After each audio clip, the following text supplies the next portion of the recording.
చెప్పకనే చెప్పింది అని చెప్పుకోవచ్చు.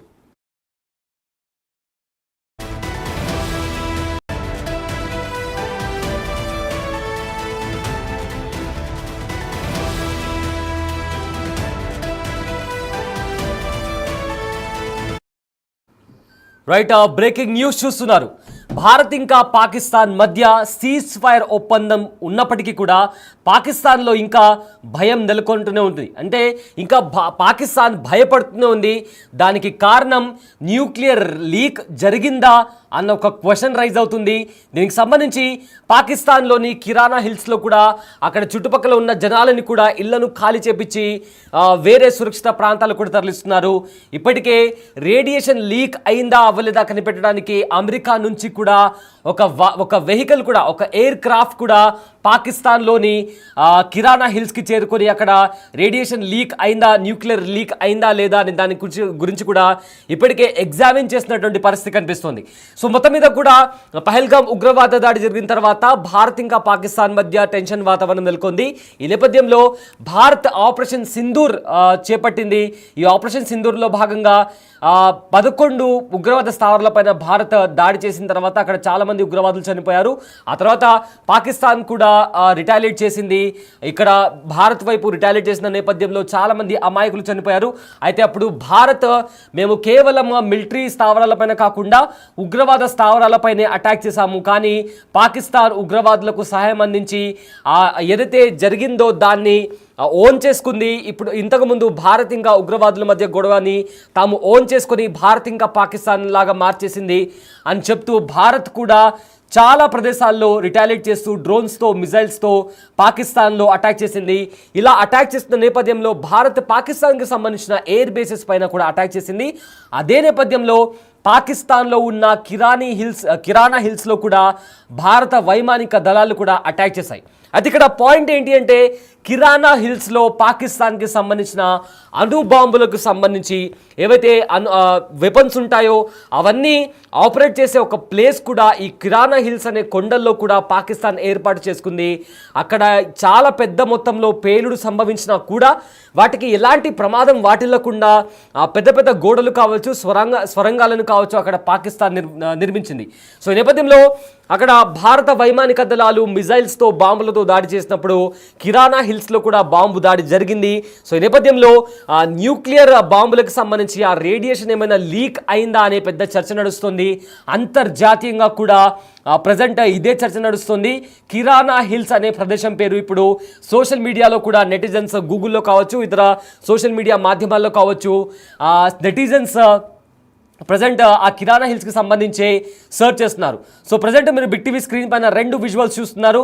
ఒకటి కిరాణా హిల్స్కి సంబంధించి అక్కడ ఎవరైతే స్థానికులు ఉన్నారో ఆ చుట్టుపక్కల ఉన్న వాళ్ళందరినీ కూడా ఖాళీ చేపించి ఆ ఊర్లో ఎవ్వరు ఏ ఒక్క మనిషి కూడా లేకుండా కంప్లీట్గా ఊరు మొత్తాన్ని కూడా ఇతర సురక్షిత ప్రాంతాలను కూడా తరలించారు. అయితే దాన్ని షూట్ చేసి ఆ విజువల్స్ని సోషల్ మీడియాలో కూడా, అంతర్జాతీయ మీడియాలో కూడా ప్రజెంట్ ఆ విజువల్స్ కూడా వైరల్గా మారాయి.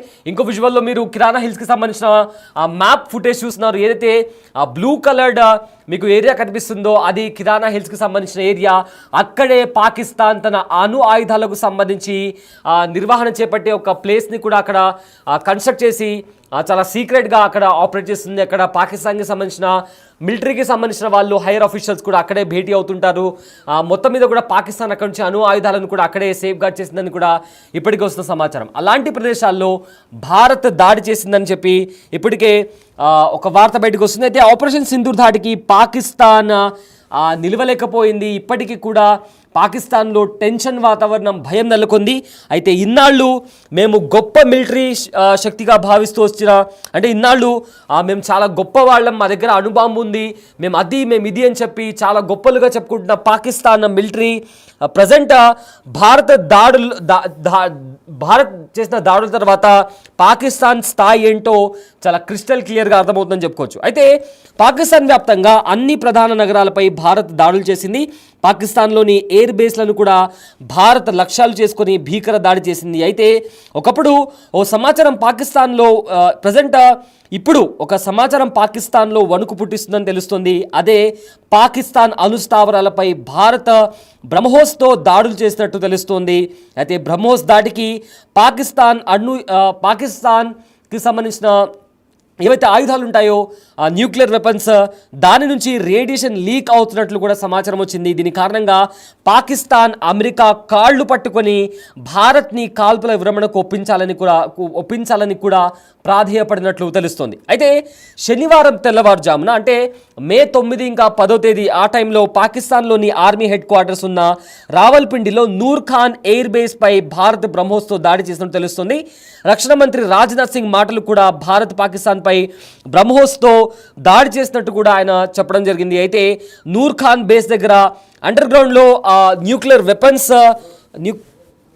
వెపన్స్ని కూడా పాకిస్తాన్ దాచినట్లు కూడా తెలుస్తుంది. నూర్ ఖాన్ బేస్, సరోద్గా ఎయిర్ బేస్లపై కూడా భారత్ దాడితో బంకర్లు బద్దలవడంతో ఏవైతే న్యూక్లియర్ వెపన్స్ ఉన్నాయో అవి దెబ్బతిని వాటి నుంచి రేడియేషన్ లీక్ అయినట్లు కూడా తెలుస్తుంది. దీన్ని పరిశీలించేందుకు America nuclear audit aircraft Pakistan చేరుకున్నట్లు కూడా తెలుస్తుంది. అయితే చాలామంది దీనికి సంబంధించి నిజంగానే అమెరికా నుంచి అలాంటి ఒక ఎయిర్ క్రాఫ్ట్ అంటే America nuclear audit air craft పాకిస్తాన్కు చేరుకుందా అనే క్వశ్చన్ని కూడా చాలామంది సోషల్ మీడియాలో సెర్చ్ చేస్తున్న నేపథ్యంలో ట్విట్టర్లో ఉన్న గ్రాక్ని కూడా అడిగారు. ఈ మధ్య గ్రాక్ కూడా చాలా విషయాలకు సంబంధించి ఫ్యాక్ట్ బేస్ చేసి ఈ గ్రాక్ అనే ఒక ఆర్టిఫిషియల్ ఇంటెలిజెన్స్ కూడా నెటిజన్స్ అడిగిన క్వశ్చన్స్కి అది ఆన్సర్ ఇస్తూ ఫ్యాక్ట్ బేస్ చేస్తూ కొన్ని ఇన్ఫర్మేషన్ని బయటపెడుతుంది. సో ఇక్కడ గ్రాక్ కూడా ఒక ఇంట్రెస్టింగ్ విషయాన్ని బయటపెట్టింది.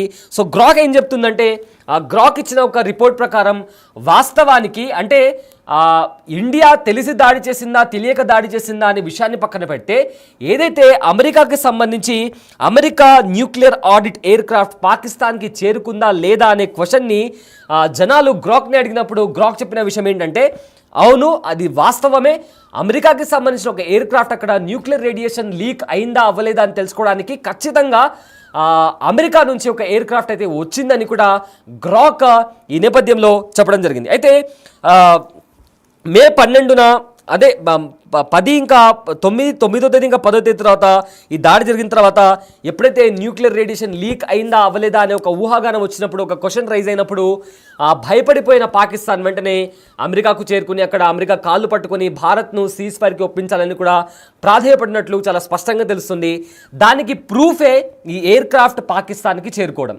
ఇంకో ప్రూఫ్ కూడా CNN నుంచి వస్తున్న ఒక వార్త ఏంటంటే సిఎన్ఎన్లో కొంతమంది ఎక్స్పర్ట్స్ కూర్చొని మాట్లాడుతున్నప్పుడు ఒక ఎక్స్పర్ట్ చెప్పిన మాట ఏంటంటే భారత్ ఖచ్చితంగా అక్కడ దాడి చేసింది అండ్ ఆల్సో అక్కడ న్యూక్లియర్ వెపన్స్ ఉన్నాయని కూడా CNN ఇంటర్నేషనల్ మీడియా సంస్థ అయిన CNNలో కూడా ఒక ఎక్స్పర్ట్ కూడా మాట్లాడడం జరిగింది.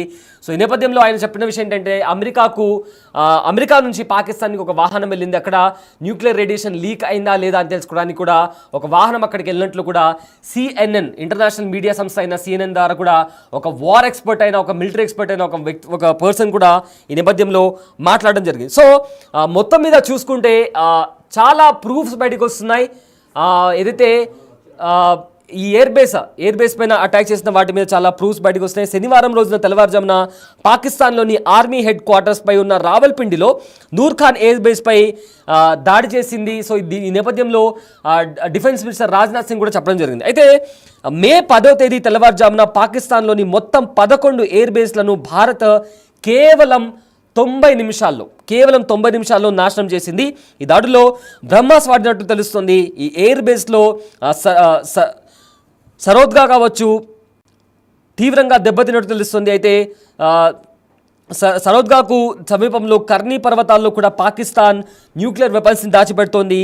ఈ పర్వతాల్లోని అనేక స్వరంగాల్లో కూడా పాక్ వీటిని భద్రపరుస్తుంది. అయితే దీనిపై భారత్ దాడి చేసింది. ఈ దాడిలో కర్ని పర్వతాల్లోని గేట్ వద్ద భారత్ దాడి చేసినట్లు కూడా ఊహాగానాలు వినిపిస్తున్నాయి. అయితే ఇదే సమయంలో శనివారం రోజు తెల్లవారుజామున భూకంపం కూడా పాకిస్తాన్లో వచ్చింది. ఆ భూకంపం తీవ్రత కూడా 4.0 తీవ్రతతో భూకంపం రావడం కూడా ఇందుకు అనుమానాలు రేకెత్తిస్తుంది. సో ఒకటేమో అమెరికా నుంచి ఎయిర్ క్రాఫ్ట్ రావడం ఒక ప్రూఫ్ అయితే, ఇంకొకటి సిఎన్ఎన్లో ఒక వార్ ఎక్స్పర్ట్ కూడా ఇచ్చిన ఇన్ఫర్మేషన్ ఖచ్చితంగా అక్కడ దాడి జరిగిందని కూడా వాళ్ళు ఇంటర్నేషనల్ మీడియా ముఖంగా ధృవీకరించడం, ఇంకోటి భూకంపం రావడం. సో ఎప్పుడైతే ఇలాంటి దాడి జరిగినప్పుడు భూమిలో మార్పులు జరుగుతుంటాయి, దాని ద్వారా భూకంపం వచ్చే అవకాశం ఉంటుంది. సో ఎగ్జాక్ట్గా అదే ప్రదేశంలో కూడా భూకంపం రావడం అనేది పలు అనుమానాలకు తావిదిస్తుందని చెప్పుకోవచ్చు. అయితే భారత్ దాడికి ఏదైనా న్యూక్లియర్ వెపన్ భూగర్భంలో పేలిందా అన్న క్వశ్చన్ కూడా రైజ్ అవుతుంది. అయితే న్యూక్లియర్ వెపన్స్తో ఎన్నో సంవత్సరాల నుంచి భారత్ని బ్లాక్మెయిల్ చేస్తున్న పాకిస్తాన్కి బుద్ధి చెప్పడానికి భారత్ ఈ దాడి చేసినట్లు కూడా తెలుస్తుంది. అయితే ఇదే నేపథ్యంలో DGMO director general of ministry operations ఆయన మాట్లాడుతూ కూడా ఆయన చెప్పిన కాంటెక్స్ట్, ఆయన చెప్పిన మాటలు అంటే ఆయన ఏమన్నారంటే ఎగ్జాక్ట్గా మేము పాకిస్తాన్ ఎయిర్ బేస్ పైన అటాక్ చేసిన మాట వాస్తవం. ఏవైతే ఇప్పుడు వైరల్ అవుతున్న ప్లేస్ కిరాణా హిల్స్ కావచ్చు, ఇతర ప్రదేశాలు కావచ్చు, మేము అటాక్ చేసిన మాట వాస్తవం. బట్ అక్కడ న్యూక్లియర్ వెపన్స్ ఉన్నాయని మాకైతే తెలియదు, మీరు చెప్తున్నారు కాబట్టి మాకు ఇప్పుడు తెలుస్తుంది, థ్యాంక్స్ మాకు ఈ ఇన్ఫర్మేషన్ ఇచ్చినందుకు అని చెప్పి కూడా ఆయన సెటైరికల్గా సీరియస్గా ఆయన ఇన్ఫర్మేషన్ ఇవ్వడం జరిగింది. బట్ ఆయన చెప్పిన మాటలకు ఇంటర్నేషనల్ మీడియా కావచ్చు, వార్ ఎక్స్పర్ట్స్ కావచ్చు, వాళ్ళిచ్చే ఎక్స్ప్లెనేషన్ ఏంటంటే ఇండియాకి అక్కడ న్యూక్లియర్ వెపన్స్ ఉన్నాయని తెలిసి అటాక్ చేసింది, బట్ ఇది పాకిస్తాన్కి ఒక స్వీట్ వార్నింగ్ లాంటిది. ఎందుకంటే భారత్ని ఎన్నో సంవత్సరాల నుంచి మా దగ్గర అణువాయుధాలు ఉన్నాయి, అణుబాంబులు ఉన్నాయి, మేము మిమ్మల్ని తలుచుకుంటే నాశనం చేయగలము అని భయపెడుతున్న పాకిస్తాన్కి భారత్ ఒక స్ట్రైట్ అండ్ స్వీట్ వార్నింగ్ ఇచ్చింది. జస్ట్ ఇది ఒక ఎగ్జాంపుల్ మాత్రమే, మేము తలుచుకుంటే మీ అణుబాంబులు ఉన్న స్థావరాలను కూడా పూర్తిగా ధ్వంసం చేయగలము అని చెప్తూ కూడా భారత్ పాకిస్తాన్కి ఇచ్చిన వార్నింగ్ అని కూడా చాలామంది చెప్తున్నారు. సో బిగ్ టీవీ స్క్రీన్ పైన మీకు రెండు విజువల్స్ కనిపిస్తున్నాయి. ఒకటి కొండ ప్రాంతం, ఏవైతే కిరాణా హిల్స్ దగ్గర ఉన్న కొండ ప్రాంతంలో బ్లాస్ట్ జరిగిన తర్వాత ఏ రకంగా దట్టమైన పొగ అలుముకుందో, ఏదైతే బ్రహ్మోస్ క్షిపణి దాడి చేసిన తర్వాత ఆకాశంలో కనిపిస్తున్న విజువల్స్ కావచ్చు, అది కూడా చూస్తున్నారు. ఇంకోటి ఈ న్యూక్లియర్ రేడియేషన్ లీక్ అయిందా అని చెప్తున్న నేపథ్యంలో కిరాణా హిల్స్ చుట్టుపక్కల ప్రదేశాలు ఏవైతే ఉన్నాయో వాటన్నింటినీ కూడా అక్కడ ఉన్న జనాల్ని కూడా ఖాళీ చేసి సురక్షితమైన ప్రాంతాలకు తరలిస్తున్నటువంటి వీడియోస్ కూడా ప్రజెంట్ వైరల్గా మారాయి. సో ప్రజెంట్ పాకిస్తాన్లో భయం, ఎలాంటి భయం నెలకొందంటే పొరపాటున కూడా ఈ న్యూక్లియర్ రేడియేషన్ అనేది లీక్ అయితే మొత్తం మీద కూడా ఆ ప్రదేశం అంతా కూడా డేంజర్ జోన్లో వెళ్ళిపోతుంది. అండ్ ఆల్సో మొత్తం మీద కూడా నాశనం అయ్యే పరిస్థితి కనిపిస్తుంది. సో ఈ నేపథ్యంలో రకరకాల ఊహాగానాలు వినిపిస్తున్న నేపథ్యంలో ఇంటర్నేషనల్ మీడియా నుంచి, ఇంటర్నేషనల్ ఎక్స్పర్ట్స్ నుంచి కూడా ప్రతి ఒక్కరు కూడా అటాక్ అయితే జరిగింది. బట్ అది న్యూక్లియర్ రేడియేషన్ లీక్ దారి తీసిందా లేదా అని ధృవీకరించడానికి అమెరికా నుంచి ఒక ఎయిర్ క్రాఫ్ట్ వచ్చి అక్కడ దానికి సంబంధించిన పరీక్షలు కూడా చేస్తున్నారు. సో ప్రజెంట్ మొత్తం మీద కూడా ఒక షార్ట్ అండ్ బ్రీఫ్గా చెప్పుకోవాలంటే పహల్గామ్లో ఉగ్రదాడి జరిగిన తర్వాత భారత్ ఇంకా పాకిస్తాన్ మధ్య హై టెన్షన్ వాతావరణం నెలకొంది. అయితే భారత్ చాలా స్పష్టంగా చెప్పింది, ఇలాంటి ఉగ్రదాడికి ఉపేక్షించబోము, ఖచ్చితంగా మా తరపు నుంచి రిటాలియేషన్ ఉంటుంది. అండ్ ఆల్సో ఈ రిటాలియేషన్ ఎవరైతే ఉగ్రవాదులు ఉన్నారో వాళ్ళు కోలుకోలేని రీతిలో ఈ రిటాలియేషన్ ఉంటుందని కూడా భారత్ చాలా స్పష్టంగా చెప్పింది. అండ్ అదే నేపథ్యంలో అడుగులు కూడా వేస్తూ ముందుకు వెళ్ళి పాకిస్తాన్, అదేవిధంగా పాకిస్తాన్ ఆక్రమిత కాశ్మీర్లో ఉన్న 11 ఉగ్రవాద స్థావరాలపై దాడి చేసింది. ఈ దాడిలో చాలామంది ఉగ్రవాదులు చనిపోవడం జరిగింది. దాని తర్వాత పాకిస్తాన్ కూడా భారత్ పైన అటాక్ చేయడం, ఎల్ఓసి దగ్గర జమ్మూ కాశ్మీర్ కావచ్చు, ఆర్ రాజస్థాన్, పంజాబ్ ఇలాంటి ప్లేసెస్లో డ్రోన్స్తో ఇతర మిసైల్స్తో అటాక్ చేయడం, దాన్ని భారత్ కూడా ధీటుగా ఎదుర్కొని అవి ఆకాశంలో ఉన్నప్పుడే యాంటీ మిసైల్ సిస్టమ్ వాడి వాటిని ఇంటర్సెప్ట్ చేయడం, ఇవి చేస్తూ భారత్ పాకిస్తాన్ని ధీటుగా ఎదుర్కొంటూనే రిటాలియేట్ చేసి ఎప్పుడైతే పాకిస్తాన్ ఆర్మీ ఈ ఉగ్రవాదులను సపోర్ట్ చేసి భారత్ పైన దాడి చేస్తుందో అప్పుడు భారత్ కూడా రిటాలియేట్ చేసి పాకిస్తాన్ ఆర్మీ ఎయిర్ బేసెస్ పైన అటాక్ చేసింది. అదేవిధంగా ప్రధాన నగరాలపైన కూడా ఇండియన్ ఆర్మీ అటాక్ చేసింది. సో ఇలా అటాక్ చేసిన నేపథ్యంలో ఎక్కడైతే న్యూక్లియర్ వెపన్స్ ఉన్నాయో అలాంటి ప్లేసెస్లో కూడా బ్రహ్మోస్ ఉపయోగించి భారత్ దాడికి దిగింది. సో ఈ దాడికి పాకిస్తాన్లో గుబులు మొదలైంది, భయం మొదలైంది. ఎక్కడ తమ న్యూక్లియర్ ప్లాంట్లో ఉన్న న్యూక్లియర్ వెపన్స్కి సంబంధించిన రేడియేషన్ లీక్ అయి తమ దేశం ఎక్కడ నాశనం అయిపోతుందని భయపడి వెంటనే అమెరికాను ఆశ్రయించింది. సో అమెరికాకు పాకిస్తాన్ అవసరం ఉంది, ఎందుకంటే అమెరికా పాకిస్తాన్ పైన పట్టు ఉంది కాబట్టి ఒకవేళ అమెరికా పాకిస్తాన్కి సపోర్ట్ ఇవ్వకపోతే పాకిస్తాన్ చైనా సపోర్ట్ తీసుకుంటుంది. సో అప్పుడు పాకిస్తాన్ పైన ఉన్న పట్టు అమెరికా కోల్పోయే ప్రమాదం ఉంది. కాబట్టి వెంటనే పాకిస్తాన్ చేసిన ఈ కాళ్ళబేరాన్ని అమెరికా భారత్తో సంప్రదింపులు జరిపి పాకిస్తాన్ ఇంకా భారత్ మధ్య సీజ్ ఫైర్ అయ్యే ఒప్పందాన్ని కూడా నెలకొల్పుందని చెప్పుకోవచ్చు. సో ఈ నేపథ్యంలో భారత్ కూడా ఒక స్ట్రాంగ్ వార్నింగ్ కూడా ఇచ్చింది. సో ఇకపై జరిగే ఏ ఉగ్రవాద చర్యను కూడా మేము ఖచ్చితంగా దాన్ని యుద్ధంగా పరిగణిస్తాము అండ్ దానికి తగ్గట్టు కూడా పాకిస్తాన్కి బుద్ధి చెప్తామని కూడా భారత్ తరపు నుంచి చాలా స్ట్రాంగ్ వార్నింగ్ కూడా వచ్చాయి. సో ఇదంతా సీజ్ ఫైర్ నెలకొన్న తర్వాత కూడా భారత్ తరపు నుంచి అటు ప్రధానమంత్రి నరేంద్ర మోదీ కావచ్చు, లేదా భారత ఆర్మీకి సంబంధించిన ఎవరైతే హైయర్ ఆఫీషియల్స్ ఉన్నారో director general of military operations కావచ్చు, లేదా ఇతర హైయర్ లెవెల్ ఆఫీసర్స్ కూడా చాలా పెద్ద మొత్తంలో వాళ్ళు బయటకు వచ్చి ఏం జరిగింది, ఎలా జరిగింది, కాంబాట్ ఎలా జరిగింది అని కూడా చాలా బ్రీఫ్ ఎక్స్ప్లెనేషన్ ఇచ్చారు. అటు పాకిస్తాన్ తరపు నుంచి కూడా ప్రెస్ మీట్ జరిగింది. పాకిస్తాన్ ప్రైమ్ మినిస్టర్ మాట్లాడుతూ కూడా ఆయన మాట్లాడిన మొత్తం దాంట్లో చూసుకుంటే thanks to United states of America, అంటే మేము కాళ్ళబేరానికి వెళ్ళినందుకు మాకు సహకరించిన అమెరికాకి థ్యాంక్స్ అని చెప్పుకుంటూ వినిపించుకున్నారు తప్ప, అంటే మేము గెలిచాము అని చెప్పారు తప్ప వాళ్ళ ఆర్మీ తరపు నుంచి కానీ వాళ్ళు ఎలా రిటాలియేట్ చేశారు, వాళ్ళ యాక్షన్ ఆఫ్ ప్లాన్ ఏంటి, ఏ రకంగా దాడి చేశాము, ఎలా దెబ్బతీసామని కూడా ఎక్కడ కూడా ఆ ప్రెస్ మీట్లో ఎక్కడా కూడా అంతగా ఆ కాంటెక్స్ట్ అంతగా క్లియర్గా లేదు.